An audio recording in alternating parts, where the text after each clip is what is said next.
Time to do it live. F it, I'll do it live. Let's go.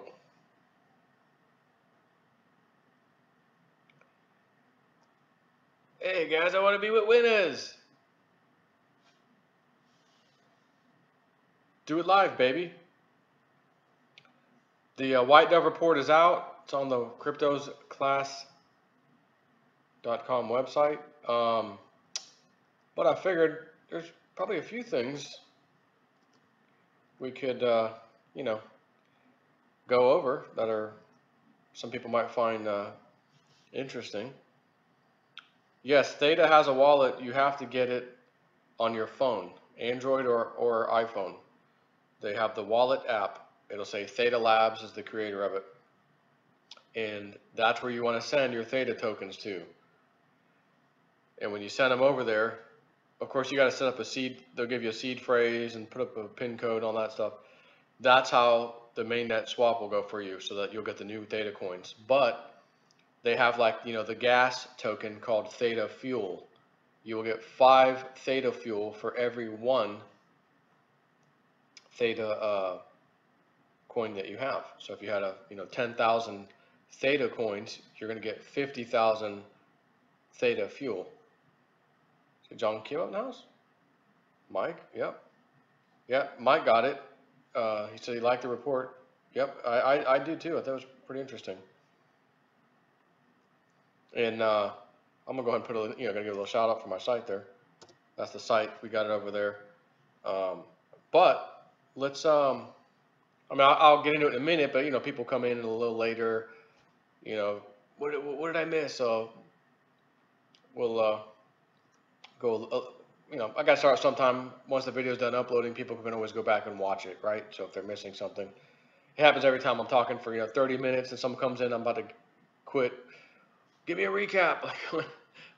Recap. We're done, son. I'm out of here. Recap. We got to watch the video. Play it back at 1.5 speed or something. Yeah. So I'm not looking at your comments right now. I'm just gonna go over some interesting a few things. That's, I think it was like 20 something pages long. All the stuff she put in there, but she gives a nice little speech at the beginning and talks about some things, some good stuff, but Theta, she says, speaking of Theta, that was our #1 coin. It came out of nowhere. Okay, nobody knew about this damn thing, and you might find 2 or 3 YouTubers that nobody knows that talked about Theta before we all knew about it, because I did find, honestly, 2 or 3 videos. I'm like, oh yeah, someone did talk about this. But when I look at their channel, they were doing reviews of every single thing that was happening. So any coin, anywhere, they're talking about, whatever coin for whatever reason. So in other words, what I'm trying to say is nobody came out and said, this is the damn coin, here's why, this isn't just some stupid review channel for this is, I just got some intel on this thing and here's what I think about it, and this lady's telling us why it's gonna be amazing, this crazy, psychic story, how this whole damn thing happened. And I was super paying attention to stuff, crypto, then. How did we miss this, guys? Theta, no one's heard of this damn thing. Well, how did we miss it? The ICO already ended, much less, us even hearing about it. What the hell? We can't even get in the ICO. Now we gotta wait for the tokens to get released, which they got released pretty quickly. It was only like a month later, wasn't it, that we got in? And and I say that because I just got a sneaky suspicion, and it's gonna be years still. Yeah, we got some years to go, but not many. But I think there'll be a point in time where a lot of people will, including myself, will look back and kind of reiterate what I just said and said, you know what? Oh my God, I'm like that. I was that one guy on YouTube that was super duper pushing Theta because of Michelle Whitedove, my friend Pete, who hooked me up with her and all that. And oh my God, again, assuming this pans out, and I think it's going to. And to say, holy crap, all the ups and the downs. Oh my God, do you remember when it dumped down to 5 cents, 4.9 cents? Holy crap. And then it went to 15 cents. And now it's dollars, that's tens of dollars, And I would be like, you know what? If there's one coin that I'm pleased that I told you guys about on my YouTube channel, if there's only one I can pick, it's Theta. I hope you guys made off like a freaking bandit. You know, that's how I mean, I feel pretty good about that. And to know that I came out here knowing that a lot of people are going to flip out, psychic, smikic, what are you doing? Oh my God. And it worked anyways. Again, in the future, it worked out everyways. Hey guys, she was right after all. Forget, oh, timing, whatever. Oh, the fall time frame, whatever. Listen, as I say, listen to the message. Don't hold the, oh, it's the 7th of March. And she said, relax. I'm telling you, relax. Go and look at what Theta is doing. They were going to release their token back in December. They had their timeline, followed it perfectly. There were no delays, nothing. We're balls to the wall. And then they said, we've been working with a lot of partners and potential partners, and we've decided there's some implementation, some changes we need to make before we implement this thing, the mainnet or whatever. And we think we'd rather work on that now than go ahead and go to mainnet in December. We think by March sometime we'll have this ready. Sure enough, hey guys, March 15th or so, they said have your tokens there by the 12th to be safe, in the wallet. And they're moving right along. So they're implementing things that their partners and potential business partners wanted to be able to do or see in it. This is going to change online content delivery systems as we know it for the better. I also want to tell you a good example of this technology being utilized and needed badly right now. I'm going to read you some stuff. Don't worry, I will read you some stuff out of this report, some good stuff in here. We're all being hit by Google, the deep state, shadow banning, losing subscribers, people getting unsubscribed automatically, notifications being turned off, they got to turn it back, all kinds of stuff. Basically deplatformed. Someone tries to put up a website, BitChute and this one and that, okay, no one's going there, no one finds it, whatever. But even then, now these companies and places have to incur all the costs, data center, servers, hard drives, arrays, multi-servers, like all this, and it's like, they're probably sitting there saying, oh my God, this is expensive, and I'm not earning revenue to even pay for this, oh my gosh, right? Just imagine, you put up your own video sharing website, and I'll tell you one. There's a good script called Clip Bucket, C-L-I-P, Clip Bucket. It's a bit pricey when you get to the higher tier of what you need, but it's got where you can just add servers to the farm, and they talk to each other. They got servers that can process the videos. They got servers that share the videos. It's an awesome system. But even then, you got where you're storing it, hard drive space, data centers, bandwidth, all that. Theta is a peer-to-peer file transferring system and storage system. Again, I'm going to go through the basics real quick, even though most of you already know it. You upload a video in a system like this that's run by Theta, let's say. The back end is Theta, not the data center like YouTube and those guys use. It's Theta. And Theta is the whole freaking world whoever has Theta, the application, let's say, when they really go live, running on your computer. And that says, okay, you can use a certain percentage of my computer hard drive storage space to store content, whether that's videos, files, audio, pictures, anything online where you would need to save content can be done with Theta. Not just videos, anything. And you no longer have to pay for hard drive space. You no longer have to pay for data center stuff. I mean, you will need a website. So you may just have a very small system at a data center that's just the website part of it. And when you hit play, someone clicks play on your website and the video starts streaming, it's not streaming from the data center where the server is located. All the server is doing is issuing web pages, video pages, okay? But when you click play, it starts streaming from all these external sources across the freaking globe, or in this case, the protocol is designed to stream near you. So if I upload a video here, Realist News, whatever, and somebody in India, a small area in India, bandwidth is terrible, and they go to watch that, YouTube must have my video replicated all over the place in servers in India, or nearby, so that person can then quick play without it skipping, pausing, skipping, waiting, all that stuff. And not only that, now YouTube has to have data centers over here, data centers over there, server everywhere, personnel, everything. It gets expensive. With Theta, you don't have to have anybody anywhere. You just have to have people using your platform and saying, yes, you can put this system on my computer or laptop or whatever, maybe even your phone, I don't know, and use some of my bandwidth and use some of my hard drive space, and maybe you'll be able to pick how much you want to allow it to use, and when you do that, you will get Theta, essentially, or the fuel or whatever, however you get paid ultimately, for doing that, little fractions of them, right? So it's beneficial to be a part of the hub, so to speak, or a part of the hive, if you will. So just imagine the content delivery systems changing. This, you want to talk about a utility token? But we used to talk about, well, all these cryptos, if it's not a real utility token, we don't really look at it too much. It's just probably a thing that's going to, crap out. Talk about a freaking utility token. Theta is going to be unbelievable. It's going to take some time, though. But where I was going with this with the YouTube thing, now with a protocol like Theta, it would be easy. Oh, I just got to put up one little small server in one data center. As long as it can serve web pages to the whole world, which don't take much bandwidth at all, just a web page, no problem. You don't have to replicate it or anything. It should be fine.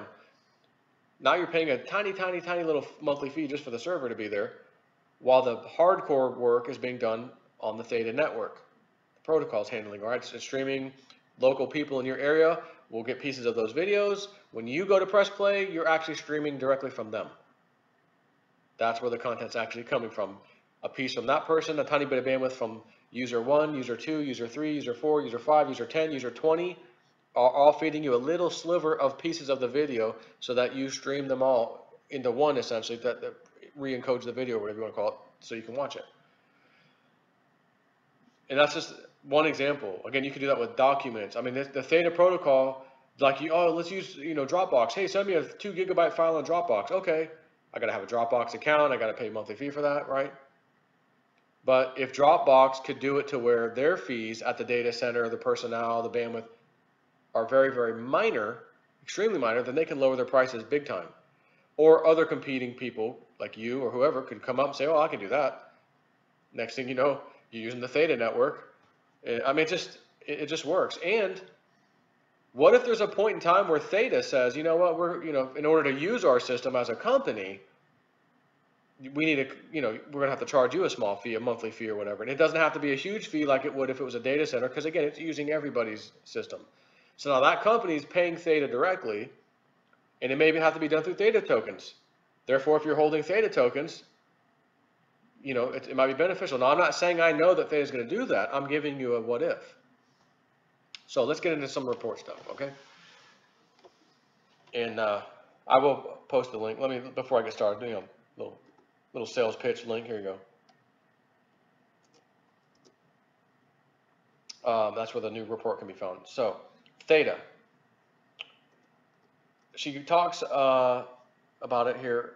I'm more excited now, honestly, today about Theta than I have been at any other time. Even better than I originally saw in terms of timeline.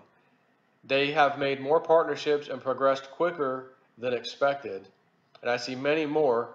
Not with XYO though. Financial projections stand. In other words, what she had originally said, Theta, she said, I heard thousands of dollars. It'd be years, but she said, Spirit rarely gives me a time frame like anything or prices. But when they do, I say it. Because if they're going to give it to me, they never do. Of course I'll say it. And that's where she got the 5-year thing from. So what she's saying is, the financial projections, where she said, I heard them tell me thousands, the word thousands. And remember, I asked her, pennies? Thousands of pennies? No, dollars. Thousands of percent? No, dollars. No, dollars. Okay, got it. It's dollars. And anyway, so her financial projection stands. She's not, doesn't feel like anything different there. But we will likely get the first 10x jump sooner in the timeline than I originally saw, which was up to 24 months or so. And we'll talk about Theta gas in just a minute. In other words, the Theta fuel coin. Some have asked what will be the catalyst that ignites Theta's move up, and the answer is it's a combination of factors. The first one is funny and is counterintuitive. What gets the price rolling is that the price gets rolling. it starts getting everyone's attention. You know, the people who haven't been paying attention to it and are forced to now take a look because of recent price action and or volume. Look at all the videos that are coming out now and will come out on YouTube, etc.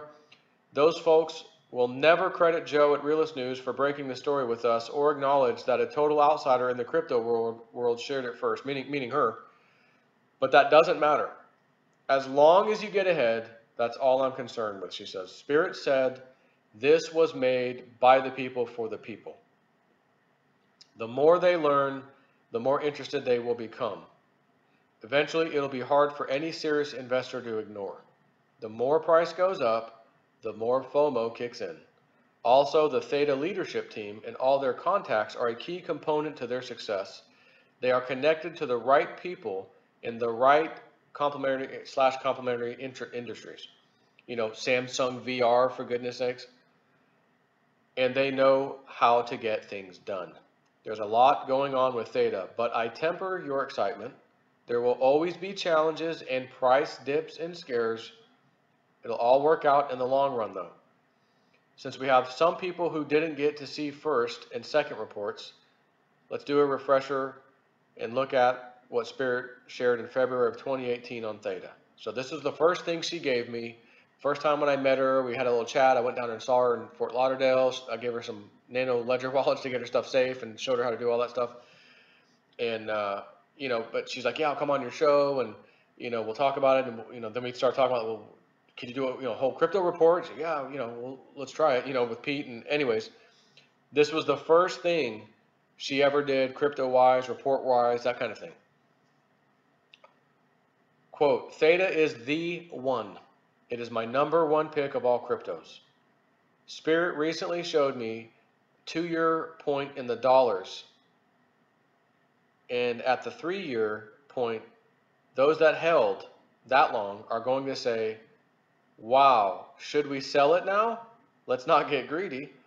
But Spirit told me in 5 years from now, you will be sitting on a gold mine. It's going to be significant to the point that people will look back and say, I should have or could have got that. And those who did will have generational wealth. If you want an idea of how it will play out over the years, look at the early stages of the crypto market. It basically took a while to get started. Then it went through a series of 10x growth spurts, lots of ups, lots of downs, whatever, as would be expected. Nothing goes straight up. Remember, it moves slow in the beginning. Once it gets some legs, it goes around 10x each 12 months or so until it slows down to 10x every couple of years or so. Sharp inclines and then pullbacks, similar to the Bitcoin pattern over the past 10 years, but roughly you could say, as she says, compressed into 5 years. When you think about where it is currently, is at about 10 cents, like, you know, it's been roughly 10 cents. Of course, it's hit 15, it's 13, whatever. She's saying at roughly 10 cents where it's at now. When it goes through just 4 fresh 10x periods, it's going to go into the $1,000+ range. So 10 cents to $1, 10x. $1 to $10, 10x. $10 to $100, 10x. And 100 to 1,000 is 10x. She says, can you picture this? Theta Fuel, you get 5 to 1 for each of the Theta that you own before the deadline on or before March 13th. As I said, try to get your stuff in there by the 12th, your Theta into their wallet. Theta, check Theta website for exact dates and times. It's important. You should do it now. Don't wait. And I would agree with that. Go ahead and get busy on this. You know, moving your coins over. As far as this airdrop, it's good, and Theta Fuel will be a relevant coin. This is the spark getting it slowly rolling now.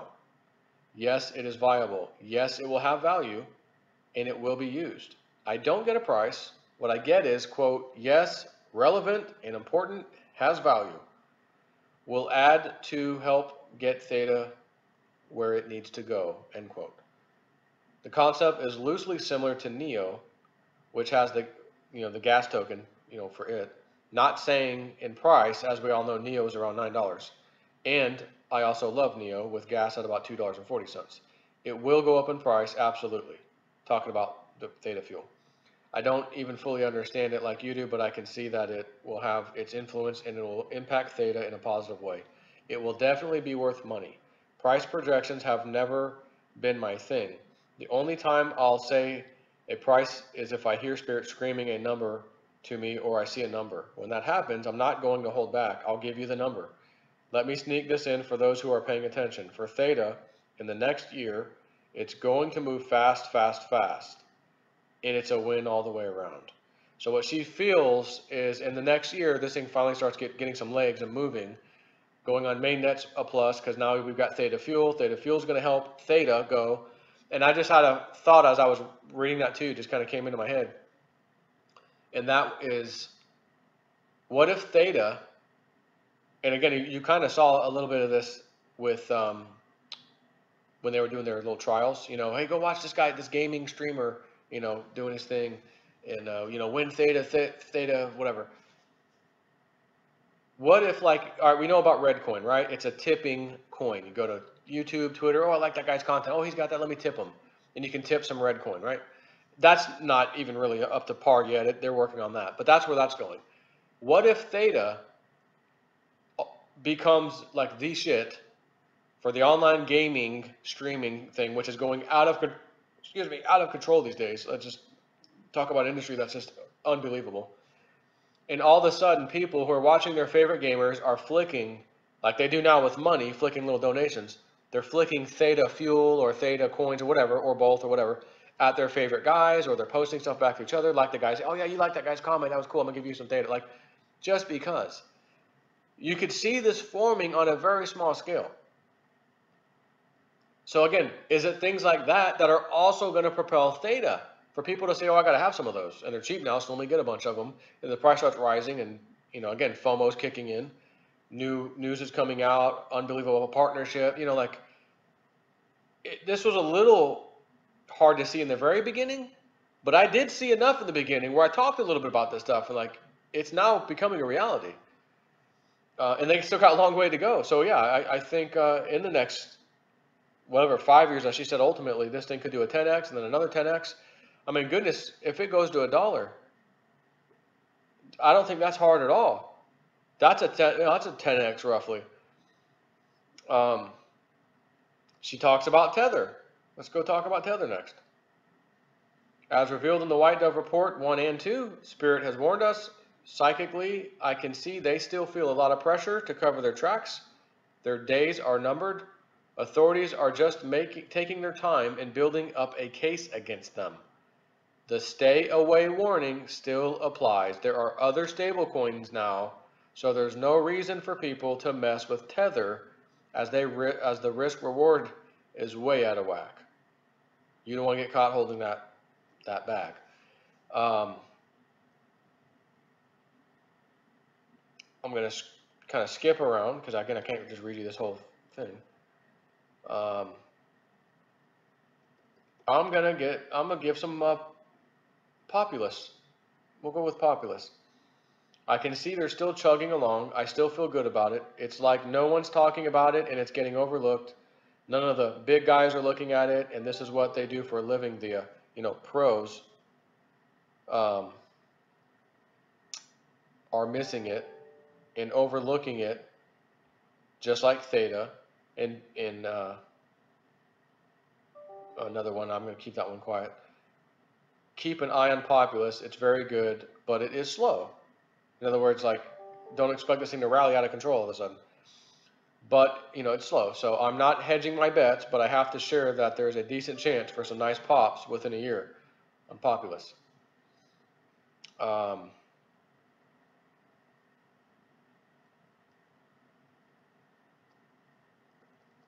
Let me see. I didn't plan what I was going to talk to you about, just FYI, like specifically. I said, I'm just going to open this report, do a live stream, talk about a few things in here. She has her tier 1 list, like the top 10, then the next one, tier 2, that kind of thing. I'm going to actually read you her tier 5, which is the bad list. This is the list that Whitedove feels like I wouldn't touch any of these with a 10-foot pole. And there's a couple in here that I thought Well, that's interesting, especially one in particular. I'm gonna go ahead and read these all to you. Just the tier 5 bad ones. So it's tier 1, 2, 3, and 4. That would be like something you might want to look at. Obviously the top ones are the best in her eyes. And tier 5 is simply the crap. Like, I feel bad about these. Tether, scam, she says. Mediblock, Sharder, Salt, which she did call Salt, by the way, a while back. It's not going to do that well in her other report, and I want to see Salt succeed. Lending platform, not the banksters, but gosh, that thing has been hit pretty hard. Civic, Salt, EncryptGen coin, Dubai coin, and Sia coin, and this is going to cause you to short circuit. Tezos. Tezos? The Cliff High Tezos? It's on her shit list. It's just her shit.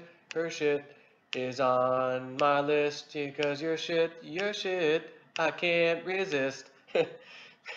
Sorry about that. And I've been watching it. Okay, it went down below the ICO price, like Cliff High said. We gotta watch this thing. It filled so much of his data. It was back, it was in his data set that was a good data set. I'm like, and she's getting that no go with Tezos. I will tell you this because this was news to me when I got this report today, earlier this morning. As much as I've been talking about Tezos and people asking, well, Joe, it's below ICO now, and I'm like, yeah, I'm still watching. I have to be honest. I have not even kind of had the urgency at all to go get some Tezos. I don't know why. I know the Cliff High story. I believed in the damn thing. Like, his Webbot was phenomenal back that year.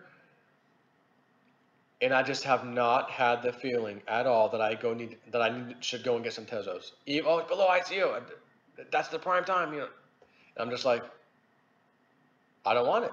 I don't know why. I just never did get it. And I kept thinking about, well, maybe if it goes lower, and it went lower. Well, maybe if it goes lower, it went lower. I still don't want it.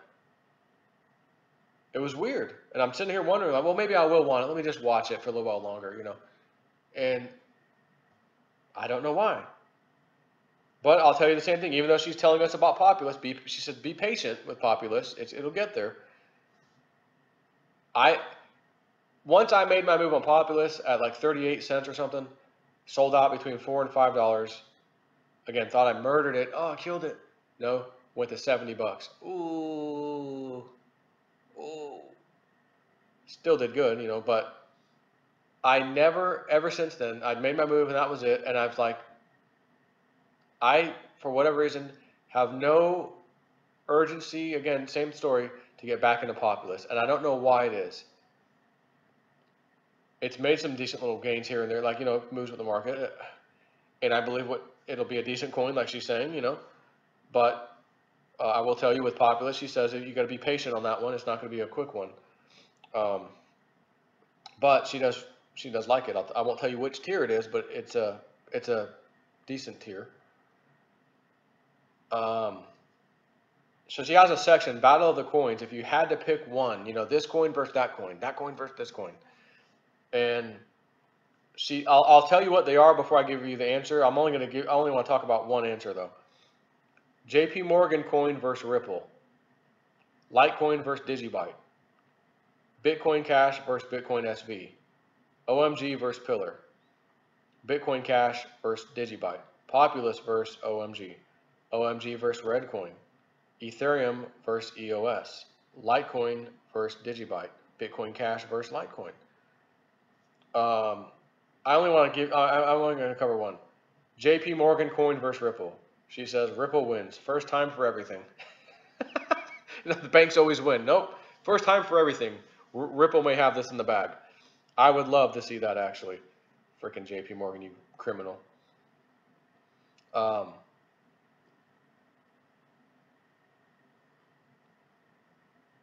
just reading something here, so just give me a second. She says, a loving reminder, as we talked about in previous Whitedove reports and other posts, like on her blog, please continue to do your due diligence. Things can change quickly, and only look at my predictions as once piece, a once piece of information. I will be right a lot of the time, but I can miss things too. I have missed on timing and prices too. Lastly, please remember that even if the timing is off, that doesn't automatically negate the prediction. With all that said, the majority of predictions will come true. Just a quick reminder, the only specific timelines with a price attached that Spirit has given me thus far are below. And it was Theta, actually Digibyte, she got one with Digibyte, Litecoin, remember that? And she also said Litecoin would be, $1,000 or more dollars, like Theta. So she said that was she got that within 3 years she got on Litecoin. But again, what if it's not? What if it's 4 years? What if it's 5 years? That's all she's saying, and I agree because again, my mom's psychic. I know how these people work. It's very similar to the webbot. It gives a prediction, oh, it failed, and then it happens. Oh my God, amazing. Way later, but hey, sorry. So and I know some people don't care. They hate this stuff. They get aggravated. Other people, like me and you, we are woo-woo lovers. We're woo-woo lovers. That's it. What else can I talk about here? Let's see.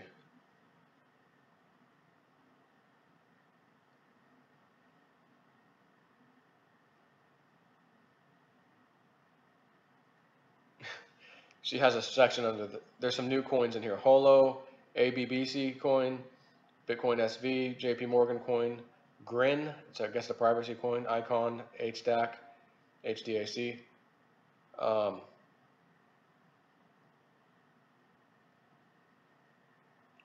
right, I'll tell you what I'm going to do. I'm going to read you, there's not too many, there's 1, 2, 3, 4, 5, 6, 7, like 9 or 10. I'm going to read you, like, whatever these are, several of these coins, and you guys tell me, I'll only read you one of them, what she says about it. So before you start typing this one, that one, just wait and let me read them all.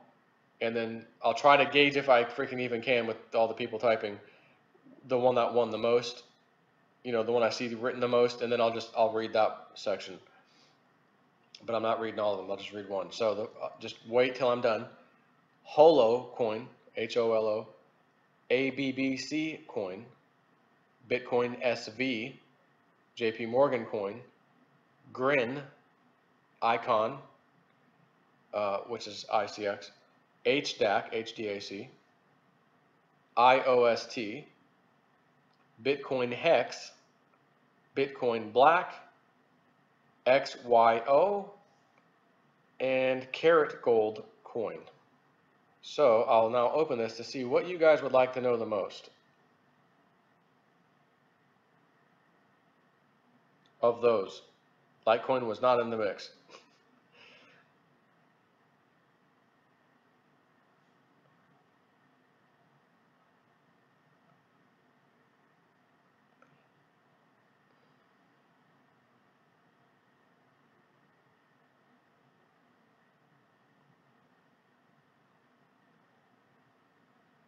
I think, okay,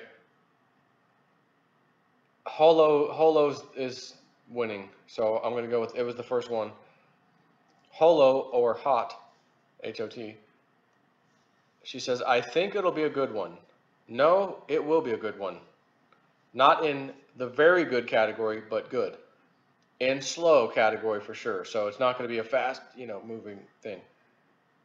In the background of this one is Holochain, or HOT, is a decentralized application platform that uses peer-to-peer networking for processing agent-centric agreement and consensus mechanisms between users. In Holochain, no true global consensus is maintained. Instead, each agent in the public blockchain maintains a private fork that is managed and stored in a limited way on the public blockchain with distributed hash table that enables every device on the network to function independently and only requires the synchronization of data when necessary or agreed upon by users.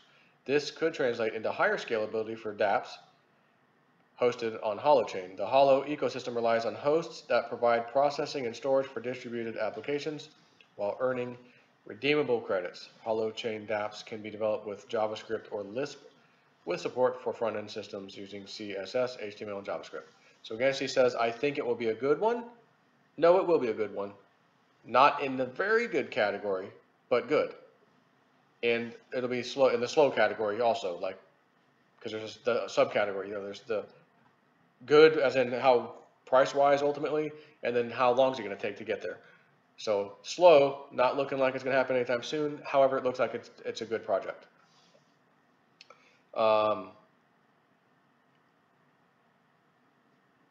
Privacy coins. Spirit has showed me that big money likes them, and there's a chance one or more of these go on a short-term turbocharged run if one or more big money players moves in. It's a gamble / long shot, so not for me, but there is a chance for a big surprise. And she's not really sure on which one of them, but out of all of the ones that are out there, she says she likes Zcash, Bytecoin, and Monero the most. What else we got? Oh, let's see. Tax change for cryptos. This is some pretty big news. There's a lot more in this report. I'm telling you that right now. Part of me says, well, that's kind of a big thing, but maybe you should save that for people who want to buy the report. But there's so much in this report that's good, it doesn't matter. It doesn't matter. And this threw me off. I didn't know this was coming. And I'm going to have to read this to you. Tax change for cryptos. Woot woot. Even after all these years, Spirit surprises me all the time. I am shown that the U.S. will eventually exempt cryptocurrencies, keyword cryptocurrencies, very specific ones, from taxes, as they will be treated like currency. So Pillar, no. Litecoin, Digibyte, Theta, not Theta, Bitcoin, those are cryptocurrencies. Those aren't, some of the other things, right? Not a token, not just some blockchain, but these are the main ones. So anyways, they will be treated like currency. Wow, I can't believe we just got this. Time frame is not as long as you think it will take, is all she got. I bet you expected me to say, hey, look, they can't control cryptos, so they're just going to tax the crap out of every one of them. But I see it differently. Some will be taxed, but they rid the taxes from some of them too. I think within this year, the governments are going to get a lot done with the tax structure for cryptos. I think they're going to be full of surprises. Hold on to your Litecoin, Bitcoin, Bitcoin Cash, Digibyte. Eventually, we won't have to pay all the taxes on them. And those are just some. There could very well be others that the government say, hey, we think that's a cryptocurrency too. We're not going to classify that as a token, right? Like a utility token. So in other words, what I'm gathering from this is utility tokens probably will be taxable type things. Cryptocurrencies, not so much. Just like you're not taxed when you're playing the Forex, coin, not coin, but currency to currency. Remember the old exchange union that was being created, and they're going to try to corner the whole crypto market, control everything? She has a thing on there on that. I'm going to skip that one. Hashgraph. What else? Lightning Network.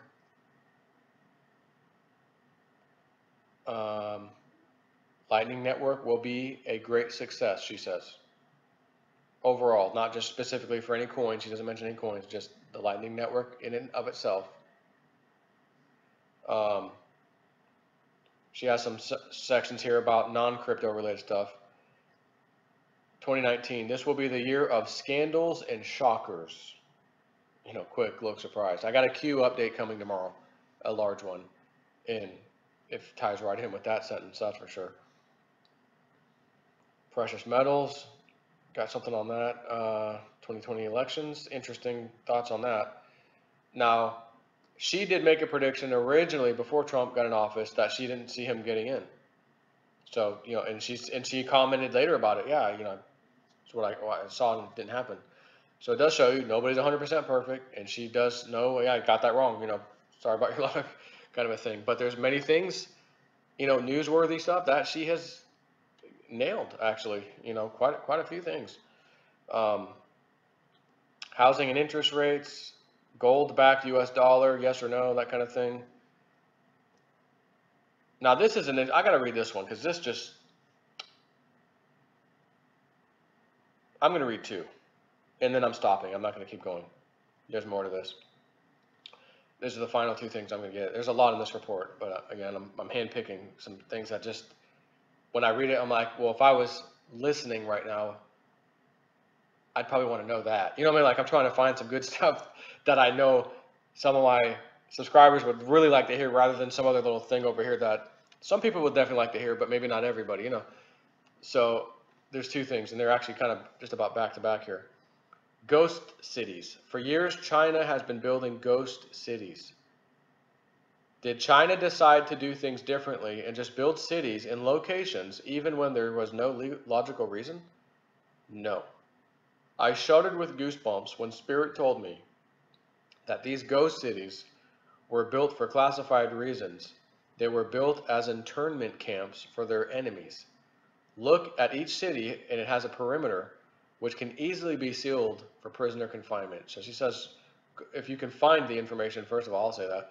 Look at each city, look at the perimeter, see if you can find video or whatever, Google Earth something, and see if you can kind of figure out, oh, it does look like there's a perimeter. That would be interesting. The next thing, this is for some doomers out there, some Dr. Doomers out there. Power outages. I feel there's going to be an EMP that will take out a huge power grid in the USA. There will be some smaller areas tested in the US first, then a large-scale version. So I stop right there and say, well, if they're going to test some small things, does that mean someone's doing this? Like, who? Deep State or what? There will be some smaller areas tested in the U.S. first, then a large-scale version. As I have been advising for the past few years, every household should be prepared with a pantry stock with 2 to 3 weeks worth of food and water. Our government will point its finger at a country or a group as the perpetrators of this electromagnetic pulse or some weapon like that. But I see it, which also, as she says, or something like that. Oh, sun did it. We got hit with a major solar flare today. They could. The NASA data, they fudged so much, they could easily show this massive solar flare that's fake, right? They could actually fake it. Oh yeah, look what happened, and then lights go out. Oh yeah, it hit at 2100 hours, and you'd buy it. Oh yeah, look, they're showing it on the model. Look, it's coming. So it could be something like that. Where was I? Let's see. But I see that it is our government targeting its citizens. And that doesn't mean Donald Trump. That means, honestly, who would do that? Deep State. The people losing the control. Who's that? The Democratic Party, the Muellers, the James Comeys, the Clappers, the whole system.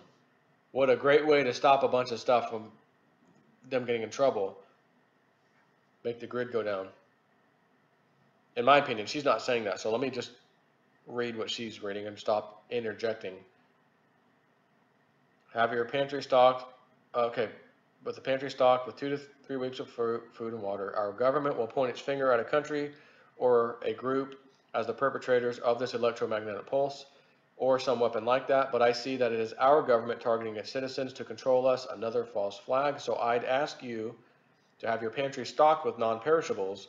This could happen around the globe too. Governments that are having problems with rebellious people, such as like the yellow vests, yellow jackets, they can take out the power, claim terrorism, just to change the focus of the people and get them to rally against the perceived attackers and make them fend for their basic needs. Most governments are no longer for the people. They are against them.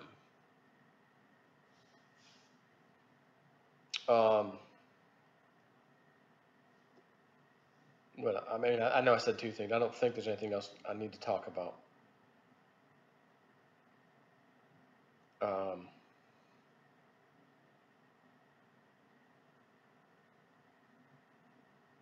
gold-backed dollar currency, that's answered. What she thinks.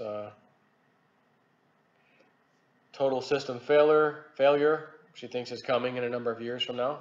That's another thing in here. Um,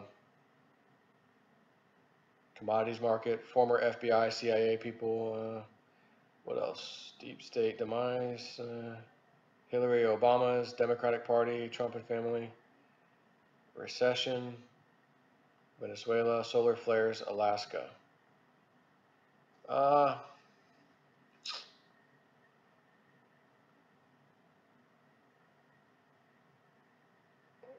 thought it was Hawaii.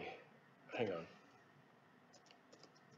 This is from my pal Dick Algar. I went ahead and sent him a report.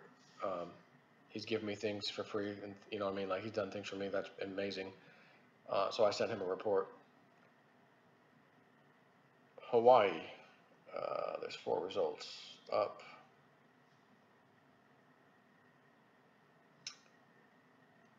I'm gonna go ahead and read this one.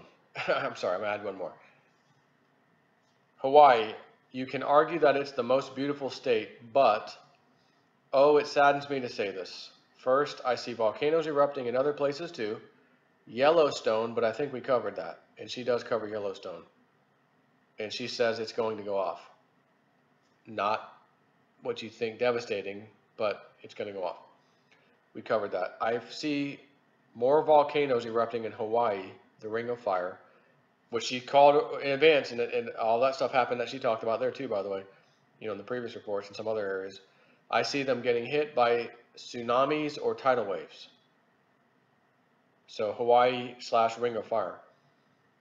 And also earthquakes, and yes, the volcanoes, lots of activity, so much activity. I'm sad to say I wouldn't tell my best friend or anything to go there, or a good friend to go there. It's a beautiful place, it's beautiful people, but it's so dangerous now. You ask what's the time frame for all this, it's already happening. All my predictions that I put out there about the area have come to pass, and the ones that I'm still writing now will come to pass. I hate to write more in depth of the negativity, unfortunately. I am compelled to share what Spirit gives me. I want to just basically let the people know it's not a safe place for you to go and start a family and, you know, have your home and your whole nest egg there. I know some will get defensive about this, and I realize that no place is perfect, but I have kept it real. It's dangerous. Pray for the people of Hawaii. Bottom line, it's all connected, that area, it's on fire.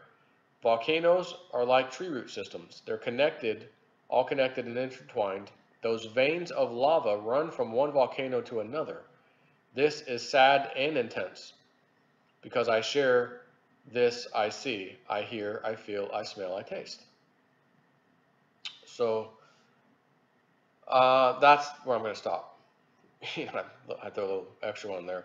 She did post the Oak Island um, thing, treasure map. So I contacted my friend who knows, it's either his wife's uncle or his uncle that knows Craig Tester, who, you know, eats with those guys all the time, and is there too with them. And I said, hey, I sent him a picture. Here it is. This is what White Dove got. She's, you know, remember when she said, if Joe, if you can just get me on the ground over there, you and Pete, I feel like I can take him right to this spot. You know I've marked it on the map roughly where there's 2 locations on the island, and if they're willing to let us come up, you know, I think I could take him to it. I said, okay. I tried. I got confirmation from my friend that he gave it to that guy gave it to them, and they were just doing something with some other psychic or something, he told me, for the show that's on now, back when they were filming it. You know, the season now they're showing when they were filming it, I guess months and months ago, last year. And he goes, yeah, they don't want to do that again right now. I'm like, okay. So I left it alone.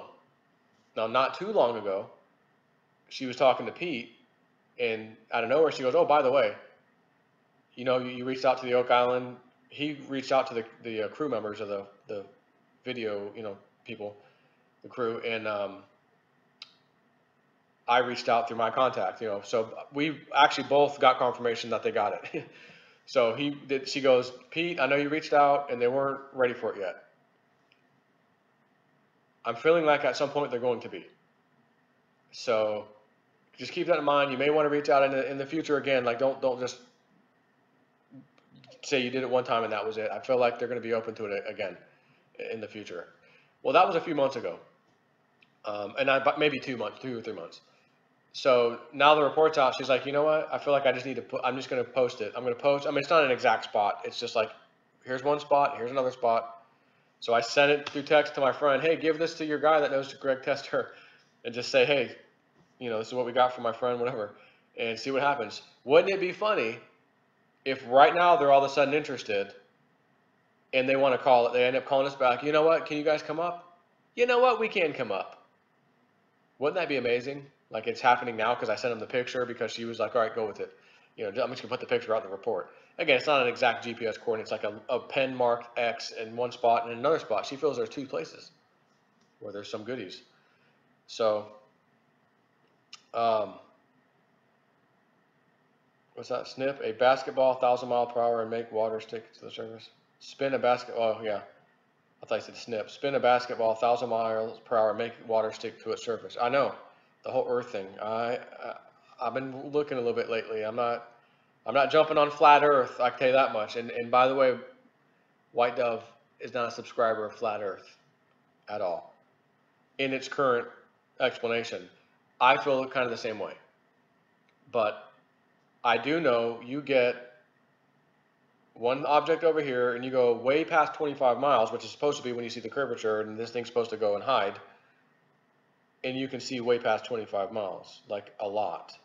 And if you look at infrared technology, like cameras that do infrared, they go even further. So you can see through the mist and the atmosphere that might be in the way of you and 50 miles away. And next thing you know, you're like, okay, why am I seeing the bottom of this stuff? I should be seeing like the tops of these things, if anything, because of the curve, but I'm not. So there's some questions we need answered, but no, I can't just jump on quote unquote flat Earth. There's something that it just doesn't make sense, and I think we'll get to the bottom of it at some point. Lighthouse logic versus the curve. Yeah, that might be what you can search for. And this is math. And if one lighthouse is here and another one is 40 miles away, and they can see each other, and you can see the whole thing of each other from one to the other, like, what about the curvature? You're not supposed to see that. It can't have a straight line. So it's supposed to curve and you can't see it. Now, I will say this, and this just came into my, woo-woo mind. What if and it may have something to do with some kind of physics, or maybe there's something we don't have an answer to yet, some kind of new science, in which when there's a certain kind of curvature, light is actually bending, right? Because we've heard that light will bend when there's like anti-gravity or a super strong field or whatever. Light can bend. Therefore, what if, I'm just going to throw this out there because it came in the old woo-woo brain. What if there is a curvature, but light is bending and we're able to see because of that? I'm going to throw that out there. Maybe some of you have already figured that out and said, no, Joe, it's been proven false. You can shut me down and crush my hopes and dreams right now. You can do it. I'm up. J-Snap 5, I'm out of my element. He got me. He just crushed me. Jerry's got a flat rear end, he says. That plus crap. So, yeah, I don't know. We need a scientific community study, whatever. By the way, let me post a link to the site. I got to do a little sales pitch here every now and then. Oh, it's Tina. Tina's back. You got a timeout. Tina Tinkles. It's a dude, but he's back. You need to go timeout for 5 minutes, Tina, or are you gonna be okay? But what we need, what's this, Sarasota? 4 of us who were at Sarasota agreed to you that have changed. That you have changed, dude. I'm the only one still listening to you.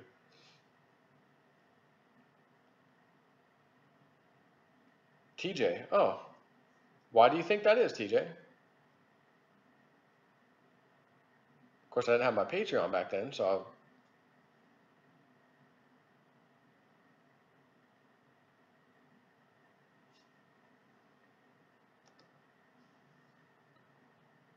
TJ loves me. Why do you think the other people just, I need feedback.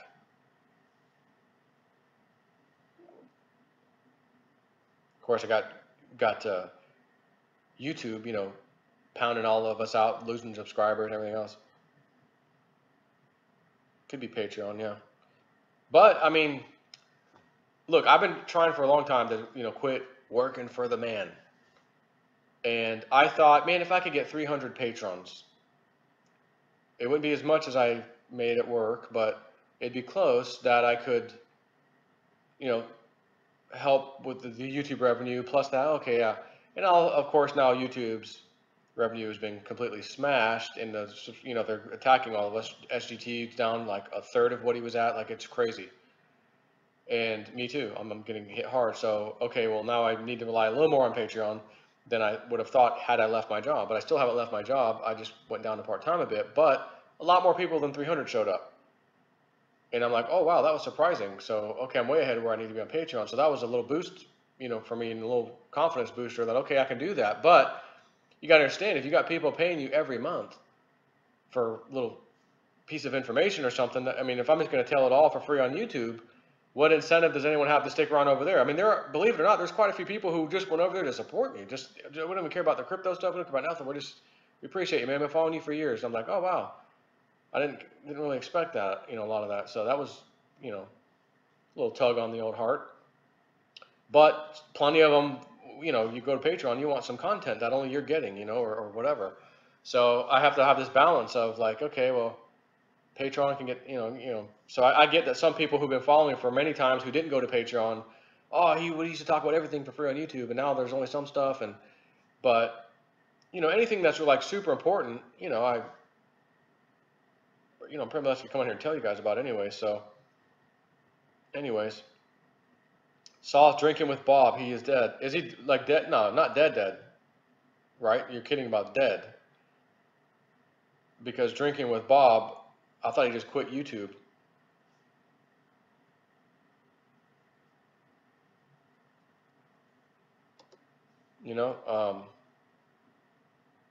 Like dead?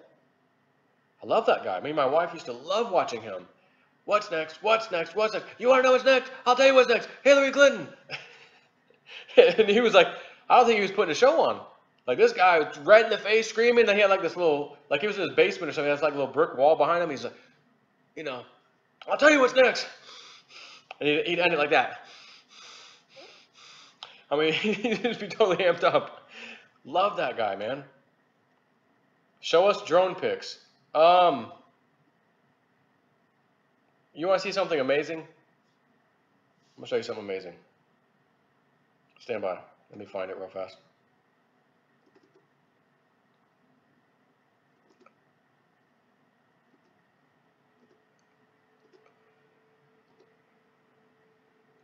I got to fast forward. This is a 3-hour video.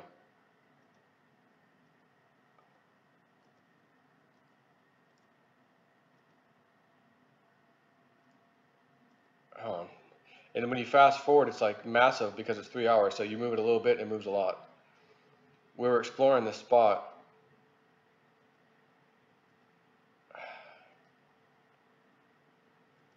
It's back here. Okay. I gotta go backwards. Hang on. Just give me a second. I can't show you what I'm doing yet till I get there.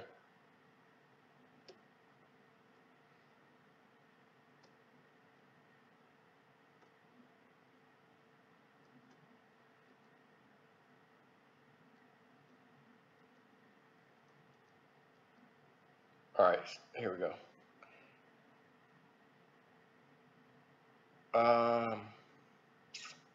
No, hang on. 1 second. What's that? 46 minutes. Hang on.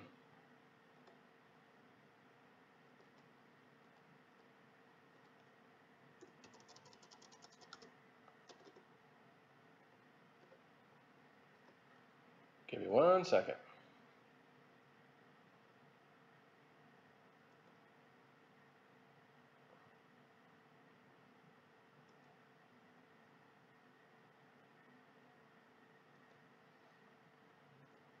All right, here we go. So this is the drone I have. It's a DJI Mavic 2 Zoom, and it can shoot in 4K, and it will zoom 2 times optical. If you set it down to 1080p resolution instead of 4K, you can actually zoom 4 times. So I do that so I can look into some things. We're out there hunting for these little crystal caves and this little, treasure stuff like that. And I kind of had an idea to go a certain way, and this is in the mountain range. And I'm starting to, let me just play it while I talk. And I'm like looking at stuff, like, just kind of taking a peek, and I see like you can see that little hole. And this video has been compressed, by the way. This thing was massive, and even at 3 hours, it's like 5 gigabytes. But I compressed it down so the quality is not nearly as, I mean, it's good quality, but it would be even better if I didn't compress it. But for my own viewing purposes, I didn't need to have the super high quality. But I noticed like this little hole, that I'm looking at. I'm like, oh, what's that? And this is one heck of a place to get to, by the way. Like, I don't even know if you could walk here from the bottom. I think the way to get in is from the top. And I'm not talking about this hole, but where you're going to see in a second. I discovered something, and my heart skipped a beat. I thought I saw a damn treasure chest looking thing. A split second, and I'm like, wait a minute, what the hell's that? Not that I would expect to see a treasure chest in the mountains, or but who knows? I guess it's possible, but it threw me off. So that's one little entrance we found. And again, we couldn't walk there, I couldn't climb there. It was just, I mean, you have to go from the top down. We were at the bottom of this mountain, just looking for stuff, looking for stuff to go to next time, kind of a thing, and go check out. And so I find that, look at that, and I'm like trying to zoom in to see, like, do I see, some bones, or like, has someone been there? Any kind of their pottery, Indian pottery or something, and just kind of looking at it. So then I go around to the right.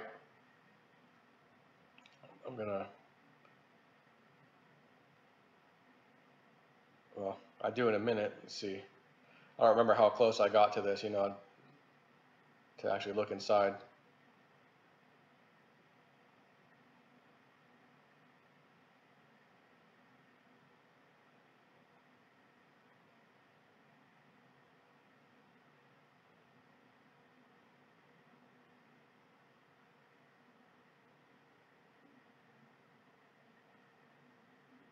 I mean, clearly it goes inside. I mean, right? There's something in there, but you can't just fly your drone inside that, because as soon as you lose signal, it wants to go up 100 feet to come back, and it would just sit there because it would sense all the stuff around it, and then the battery would just die, and it would land itself right there, and then I'd have to go try to retrieve it, which would not be happening. But anyways, I think I go around to the right of this, whatever this is, piece of a mountain or whatever. And I've never been here. I've never flown the thing here either. I was just exploring some interesting looking places to see if I saw anything that, stood out.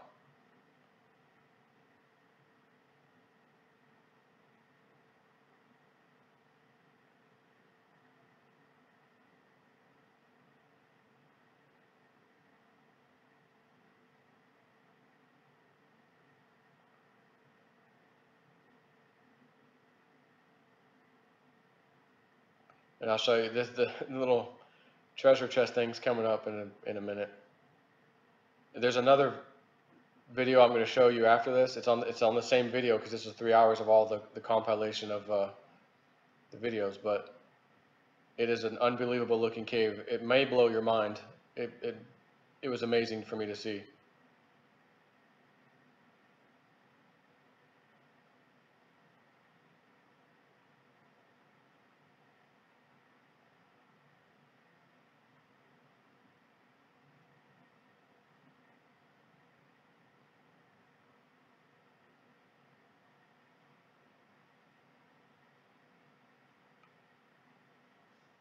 You know what I'm going to do?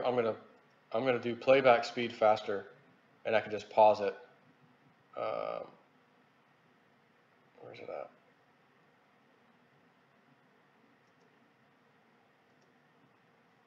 So yeah, the drone doesn't move this fast.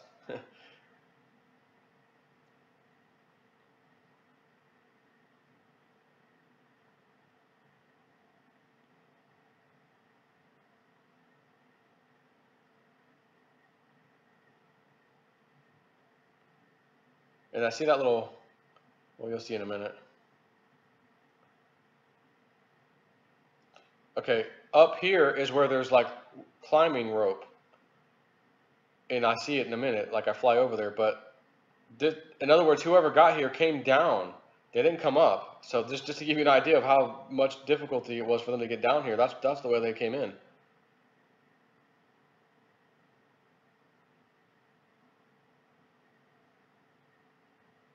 But I see that little white pole in the center of the screen. I'm like, what is this? You know, over here. Once I get a little closer, anyways. And I'm like, what the heck is that? And then I see these rods holding up this rock. I'm like, what the heck? You know, so I zoom in, I start to see stuff. I'm like, what is that? I'm like, holy crap, this is like someone's site. You know, like someone's been mining this place. I don't know if they have a claim or this is like a, you know, someone just deciding. But there's the box. I'm like, holy crap. Well, believe it or not, you know, I looked at it, I'm like, oh, I know what that is. It's more than likely dynamite or similar explosives. And I'm like, what the hell is that? I'm like, oh, never mind. But the box, I mean, it's not real old, but it's, you know, it's probably been out there a while. The tarp, there's a piece of a tarp that is right. Well, you can see what they did with all the bars to hold that big giant rock up. And they got some tools down there. So if you look down at that stuff I'm zooming into, you see this is like pneumatic or some type of jack system. Could be, you know, with fluid, I don't know.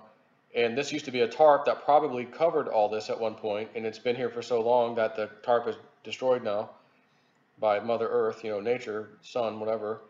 And then we have this hacksaw here, just laying there. Some old kind of water can, you know, like the old gas can thing, just like an old water can. Again, completely destroyed. I mean, this thing could be here for, you know, no one may have been back here for 20 years. I don't know, 30 years, more. All these tools are rusted over there. And I decide, you know, I mean, there's nobody around, you know, and this is technically public land over here. So, you know, you're allowed to fly your drone and look around and do all that kind of stuff. And so I try to take a little peek inside. Again, the distance that I was from this spot was probably, I'm going to say, 1.5 miles away.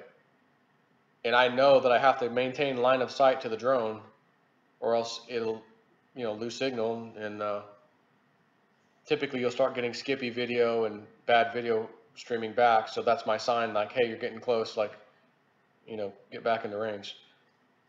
So real quick. And go to this other one. Now this other one, I'm telling you right now, is seriously my favorite right now. I just got to get the right spot. Right here. Okay. Switch back. All right, so this is another spot.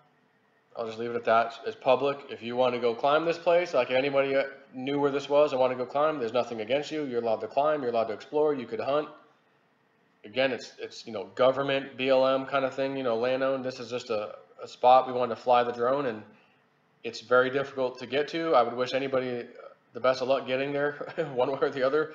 But when you got a drone, boy, did it help.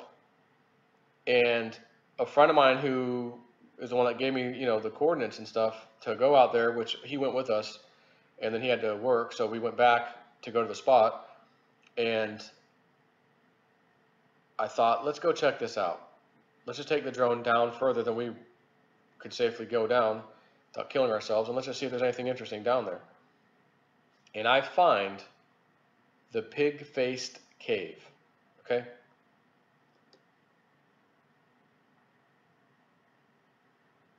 And I think the fast speed's still on, so it's going to get down there kind of quick.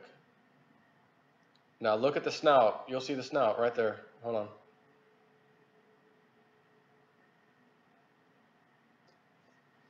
So this is the snout, okay? Snout of the pig.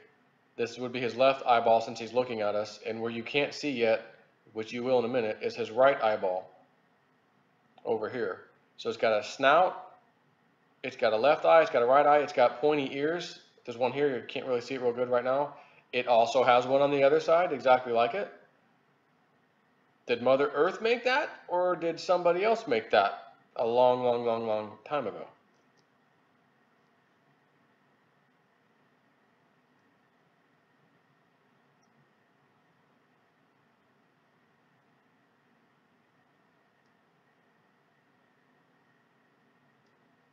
All right, hang on one second. I gotta skip past this part real fast.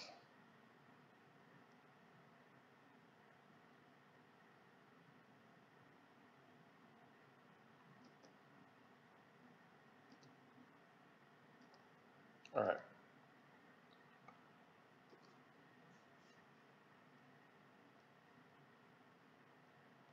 So I'm checking this place out. It looks very interesting to me.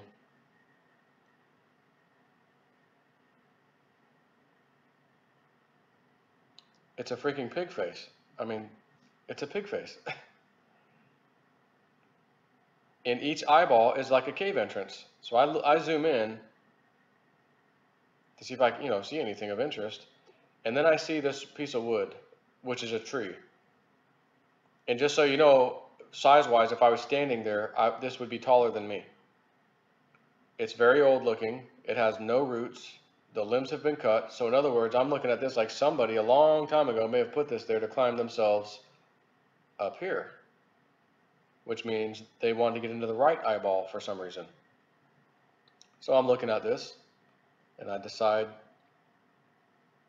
what could be in there. So then I look in the eyeball and I see a dark hole here, dark one in the corner, and what looks like a big slab rock or something. I don't know what the hell this is.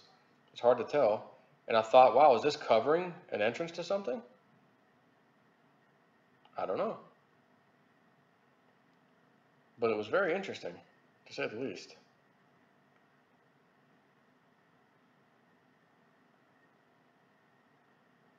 I think I tried to take a peek up there too to see if I could see anything. And it's dark, you can't see nothing really, but it clearly goes in, you know what I mean? Clearly. So I got some footage that was pretty amazing. And we want to go check this stuff out. We want to do some mountain climbing and see what the hell's in there. I don't know what's in there. Could there be crystals, crystal cave? Could there be something else? Could there be pottery? Could there be some kind of artifacts? I don't know. But it's exciting. It's nice. It's fun out there. I'm with my buddies and we're having a good time. So now if only Pete and Whitedove could get together and go on a real hunt. And she leads us right to something good. Wouldn't that be freaking amazing? I'm going to try to work on that. I'm going to try to get my buddy Pete in here to work on that. See if we can get her to go out there with us. Not this one, but out there somewhere. We have to determine which one we want to go for, like some treasure story or something. And I know Pete was real excited about the Forest Fen one. I talked about that a while back on YouTube. And people were like, no, you can't do it. That's cheating. You can't use a psychic. So Pete actually sent Forest Fen an email, and he replied, which is rare. And he actually asked her, hey, if we were to ever do this, is that okay with you, or do you feel like we're cheating? He was like, hey, I wish you luck. Wish you the best of luck. So, okay, well, if we can ever do it, then that would be cool if we went on a hunt like that. But she's a busy lady, and she probably has better things to be doing than screwing around on the Forest Fen treasure hunt. But God, that would be so cool. And I thought, man, wouldn't that be amazing if we could go do that? So me and Pete talked. We're like, let's come up with something, see if she'd be willing to do it. And she's listening, she's hearing us on a couple ideas, but you know, who knows if we could ever get something out. So yeah, trying to turn into you said have Dick Allgaier remote view it. I had Dick Allgaier remote view a another place. Well, another place my friend gave me last year, and when I went and visited him last year, it was in November, and I said, all right, I'm only gonna be here for a few days, like Friday, Saturday, Sunday. We're not going to look for something, but he says I got some places I think that, you know, there's real history. Like this isn't a wild goose chase. But we just got to figure out where do we go in, where do we find the inn, you know. He's like, that's why I want to use you with your drone, because it can see so fast and we can move it around. You know, I said, okay. So we get to one place and it was so windy that day. It was cold as hell too. I'm like, man, this wind might be a little too much for the drone. If we lose it, we're done. Can't go to any of the other sites. He's like, yeah, all right, we'll go to the other site. So we went to another site and got some good drone footage of that. I can't show that. That's kind of his thing, but I saw some interesting stuff. Wasn't really sure. Who knows? I mean, as far as like what I just showed you, that cave, we didn't find anything like that. But just an interesting thing that tells me it warrants maybe looking into, you know. And while I was out there, now before I left, I knew what I was going to do, and I talked to some of Dick Allgaier's, you know, what he calls the home office guys, who do a lot of the tasking. And I'd asked one of them, man, do you think I could get Dick and, you know, the guys to remote view one of these targets? I said, listen, you guys lead me to something, you know I'm going to hook you guys up, like big time. Of course, you know. He's like, yeah, absolutely. So he goes, yeah, why don't you create the task, give it to me, and then I'll give it to them. That way it doesn't come straight from you to them, and they know, well, Joe might want this or that, you know, it might mess with their mind. Okay. So I put something together, and it's way too freaking elaborate. and Ed's like, man, he's like, Joe, this is Ed from the home office, not the Ed, the remote viewer. And he goes, man, there's way too much in here. He's like, those guys will kill me if I try to make them task this. He goes, I'll try to change it up a bit, make it a little more sense for them, shorten it way down, and then we'll see what we can do. I was like, but listen, I don't need you to do this urgently. I'm going out there for a couple days, and I'm coming back. No big deal. But at least I got the ball rolling, you know. He's like, yeah, no problem. So they never gave it to him, you know. He just didn't. He's like, yeah, we got plenty of time. I'm not going to waste a remote viewing session now for that. You know, we'll wait. So I go out there. While I'm out there, I hadn't been checking. It took me the last 2 days, the final day we were there, for me to check my email. And I'm like, oh, Dick Allgaier emailed me. And he copied Ed and I think Michael or one of the other guys. And this is amazing.